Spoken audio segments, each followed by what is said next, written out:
কেরাত শেখার জন্য কয়েকটা পদ্ধতি আপনাকে অবলম্বন করতে হবে। এক নম্বর,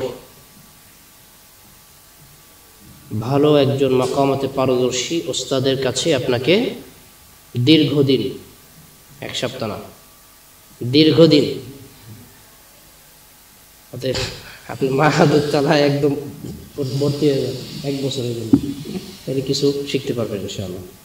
দীর্ঘদিন একজন শেখের কাছে আপনাকে শোনাইতে হবে। দীর্ঘদিন বলতে আমি আমার ওস্তাদের কাছে 12 বছর যাবত কেরাত পড়তেছি। হ্যাঁ, আমি ওই দিন গেছি, ওস্তাদ আমার একটু সনদ দিলে ভালো হয়। কখন আপনার দাড়ি পেকে যাচ্ছে, স্টক করে ফেলছে না, ব্যাপার চলে আসছে না, সনদটা দিয়ে দিলে ভালো হয়।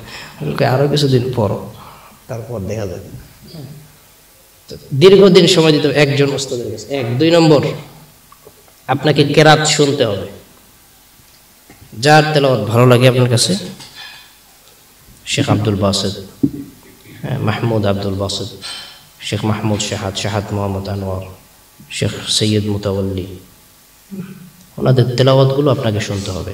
এবং কম্পিটিশনের কেরাত শেখার জন্য, শিখার উদ্দেশ্যে আপনাকে কম্পিটিশনের তেলাওয়াত শুনতে হবে।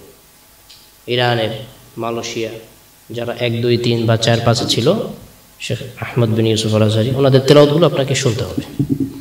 তাহলে আপনি অল্প সময়ের মাঝে কেরাতটা ধরতে পারবেন। 3 নম্বর হলো আপনাকে প্র্যাকটিস করতে হবে। 4 নম্বর হলো শারীরিক ফিটনেস ভালো থাকতে হবে। আলুর ডাইল খাইলে চলবে না, আরাম মুরগি খেতে হবে, বুঝতে পারছেন তো? শারীরিক ফিটনেস ভালো থাকতে হবে, মনে করেন ব্যায়াম করতে হবে, ভালো পুষ্টি জাতীয় খাবার খাইতে হবে, মধু খাইতে হবে, খেজুর খাইতে হবে, সাঁতার কাটতে হবে, শারীরিক ব্যায়াম করতে হবে। আমরা তো বাঙালি, বুঝেন না, আমরা তো টানাটানি করতে পারি না। বিষয়টা দেখেন না, একজন দেখলে বুঝে এটা একটা খারি ব্যাপার। সে স্টেজে বসলে একটা অন্যরকম একটা গাম্ভীর্যতা তার চলে আসে। এইগুলো আপনাকে করতে হবে। সর্বোপরি এই যে বিষয়গুলো বললাম, মৌলিক 4টা কাজ আপনাকে করতে হবে। 1 নম্বর হলো তেলাওয়াত শুনতে হবে, ওস্তাদের কাছে পড়তে হবে।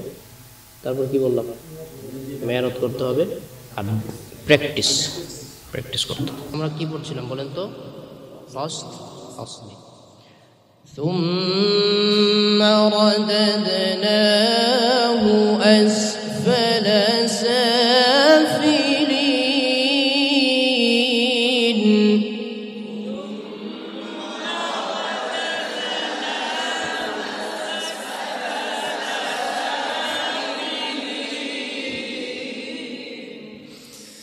إلا الذين آمنوا وعملوا الصالحات فلهم أجر غير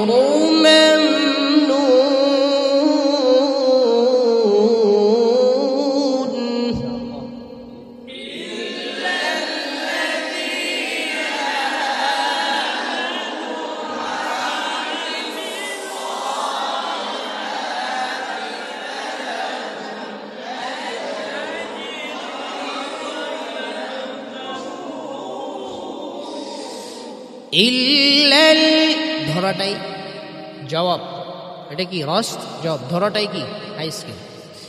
ইল্লাল্লাযীনা আমানু, বলেন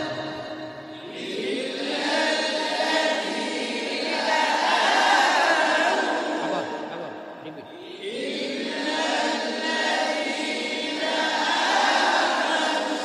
ইল্লাল্লাযীনা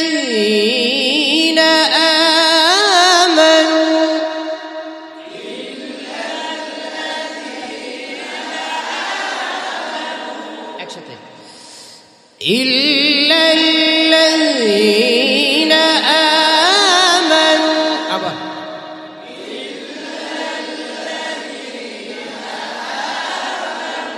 وعملوا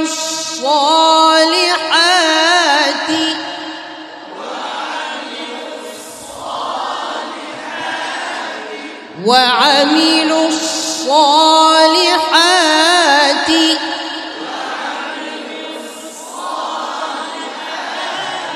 فلا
আবার বলেন।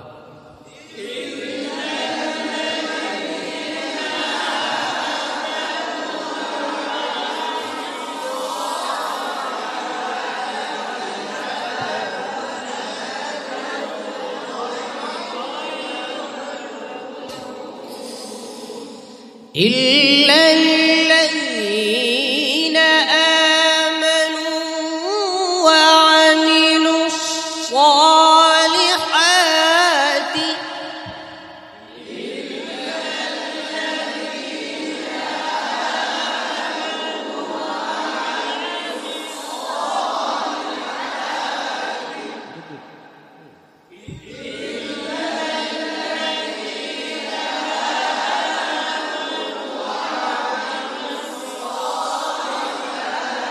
فلهم أجر